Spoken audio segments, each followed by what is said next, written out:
একটা code tracing করা শেষ, আমরা এখন আরেকটা কোড করব। তো পরের কোডে ট্রেসিং করার আগ দিয়ে আমরা একটু দেখি পরের কোডটা আসলে কীরকম কী। এটা আমার আগের কোড, আর এটা হচ্ছে পরের কোড। পরের কোডে আমরা দেখতে পাচ্ছি যে এখানে কোডের যে হচ্ছে সাইজটা একটু বড়, সেটা কোনো বিষয় না, মূল স্ট্রাকচার একই। মূল স্ট্রাকচার হচ্ছে এখানে একটা মেইন ফাংশন ছিল, মেইন থেকে শুরু করে এ পর্যন্ত, তারপর একটা হেল্পার ফাংশন, এখানেও তাই, একটা মেইন ফাংশন, এই যে ইন্ট মেইন, এখান থেকে হচ্ছে এই পর্যন্ত, তারপর হচ্ছে হেল্পার ফাংশন, এখান থেকে শুরু করে যা আছে পুরোটাই। সব কোডের ক্ষেত্রে মোটামুটি একই। আর একটা জিনিস বলেছিলাম যে এখানে হেল্পার ফাংশনের যে নামটা এখানে ডিফাইন করা একেবারে ডিটেলে, সেটা শুরুতেই এই নামটাই, যে ভয়েড ফাং থ্রেড সামথিং ইন্টিজার, তো ভয়েড স্টার ফাং সামথিং সামথিং যা ছিল এটা ইনিশিয়ালাইজ করা থাকে, এখানে পুরোপুরি ডিফাইন করা থাকে বড় করে, আর এখানে শুধু এই একটা লাইন ইনিশিয়ালাইজ করা থাকে। আর এখানে কিছু কাজবাজ করা থাকে, এগুলো আমরা আস্তে আস্তে শুরু করলে বুঝতে পারবো। তো প্রথম লাইনটা কি আমরা জানি, প্রথম লাইনটা হচ্ছে এই লাইনটা।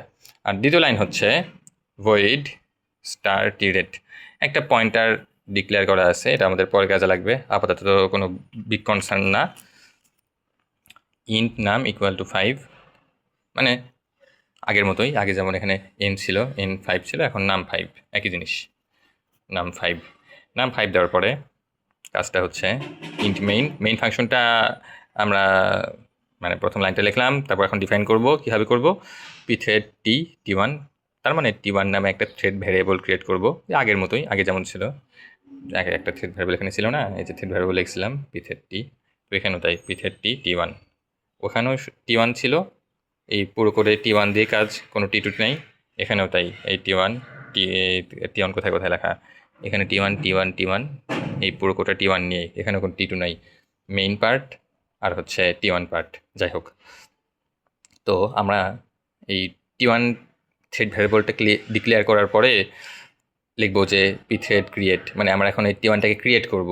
টি1টা কিন্তু আমরা ক্রিয়েট করিনি এখানে, টি1 মানে সরি, মানে আমরা থ্রেডটাকে কিন্তু ক্রিয়েট করিনি, আমরা ক্রিয়েট করছি টি1 নামে ওই একটা ভ্যারিয়েবলকে, যে ভ্যারিয়েবলের ভেতরে আমরা থ্রেডটাকে রাখবো, তাই না? এখন আমরা ক্রিয়েট করব, ক্রিয়েট করার জন্য পি থ্রেড ক্রিয়েট করার পরে কীভাবে ক্রিয়েট করব, এই যে এখানে এন টি1, এই মানে বেসিক্যালি টি1কে আমরা কাজ করতেছি, আর হচ্ছে এই অনেক কিছু হাবিজাবি আছে, মোটামুটি আগে যা ছিল ওই রকমই, যে দেখো এখানে অ্যান্টি1, এখানে অ্যান্টি1, এখানে নাল, এখানে নালের মিনিং আপাতত বোঝার দরকার নাই, লাগে না কোডে, যাই হোক অ্যান্টি1 নাল, আর ফাং থ্রেড, এখানে ফাং থ্রেড না, এখানে ভয়েড ফাং থ্রেড, একই জিনিস, নট এ বিগ ডিল। মানে পার্থক্যটা হচ্ছে এখানে ভয়েড ফাং থ্রেড বলার কারণ আমার এই কোডটা মানে যে হেল্পার ফাংশনটা আগে যেটা ছিল সেটা হচ্ছে ইন্ট ফাং থ্রেড, মানে এটা কিছু একটা ইন্টিজার রিটার্ন করে, আর এক্ষেত্রে ভয়েড মানে কোনো কিছু রিটার্ন করে না, দেখো এখানে কোনো কিছু রিটার্ন করতেছে না, আগের কোডে ছিল হচ্ছে রিটার্ন ভি, তো এখানে কোনো কিছু রিটার্ন নাই, তো সেজন্য হচ্ছে ভয়েড। এখানে ইন্টও না, অবশ্য এটাকে ইন্ট স্টার বলা হয়, মানে একটা ওই যে কী বলে পয়েন্টার রিটার্ন করে, আর এখানে ভয়েড, তো এখানে যেহেতু ভয়েড এখানে ইন্ট, তো আগের কোডে এখানে ফাং থ্রেড, আর সেজন্য এখানে হচ্ছে ভয়েড ফাং থ্রেড, এখানে দেখো শুধু ফাং থ্রেড, আর এখানে হচ্ছে ভয়েড ফাং থ্রেড, প্যারা খাওয়ার কিছু নাই, মোটামুটি একই জিনিস ধরা গেলেই আপাতত কাজ করা সহজ। তো ধরলাম আমরা যে এই পি থ্রেড ক্রিয়েট করার জন্য মূল কাজটা হচ্ছে ফাং থ্রেডকে কল করবে, এটা হচ্ছে মেইন, যে ফাং থ্রেডকে কল করা। ফাং থ্রেড মানে কি, ফাং থ্রেড হচ্ছে এই পুরো জিনিসটা, তো ফাং থ্রেডকে কল করবে, আর আর্গুমেন্ট হিসেবে পাঠাবে হচ্ছে এন নামকে, মানে এই যে নামটা আছে না তার অ্যাড্রেসকে, মানে বেসিক্যালি এই যে একে যে পাঠাবে কোথায়, এখানে পাঠাবে, এর মানেটা হচ্ছে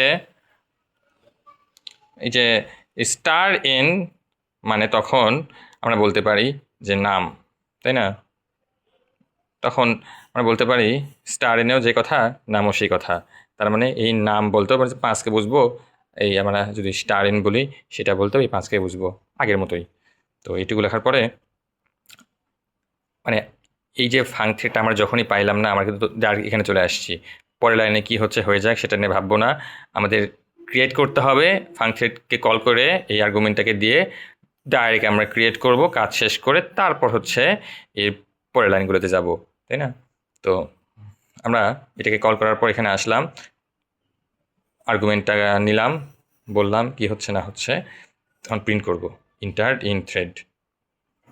তো আউটপুট দিয়ে প্রিন্ট করি ইন্টার্ড ইন থ্রেড লিখলাম, তাই না? এখন লেখার পরে আমার একটা একটা ইফ কন্ডিশন আছে। ইফ কন্ডিশনটা বলতেছে যে আমার স্টার এন, সেই স্টার এনটা কি 2 দিয়ে বিভাজ্য কিনা বা জোড় সংখ্যা কিনা। যদি জোড় সংখ্যা হয় তাহলে এদিকে আসো। আমার যে স্টার এন বা নাম, সেটা কি জোড় সংখ্যা না বিজোড় সংখ্যা? তার মানে আমার ইফ ব্লকটা কাজ করবে না, আমরা এলসে চলে আসবো।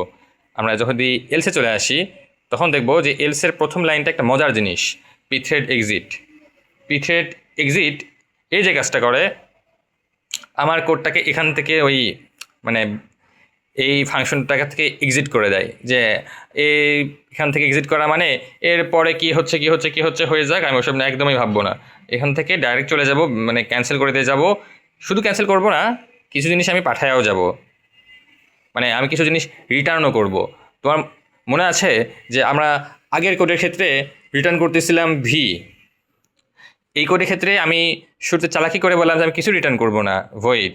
কিন্তু না, রিটার্ন আসলে রিটার্ন করব হচ্ছে আসলে এই জিনিসটা। যদি এখানে ভয়েড বলে না কেন, কিছু রিটার্ন করবো না বলি না কেন, আমরা আসলে এই জিনিসটা রিটার্ন করি, এই পিথ্রেড এক্সিটের ভেতরে যে জিনিসটা আছে। এখন এই জিনিসটা আসলে কি? আগের মতোই, আগেও দেখো যে স্টার ভি বলতে আমরা এনকে বুঝতাম, আর এখানে আমরা স্টার এন বলতে আমরা হচ্ছে এই 5কে বুঝি।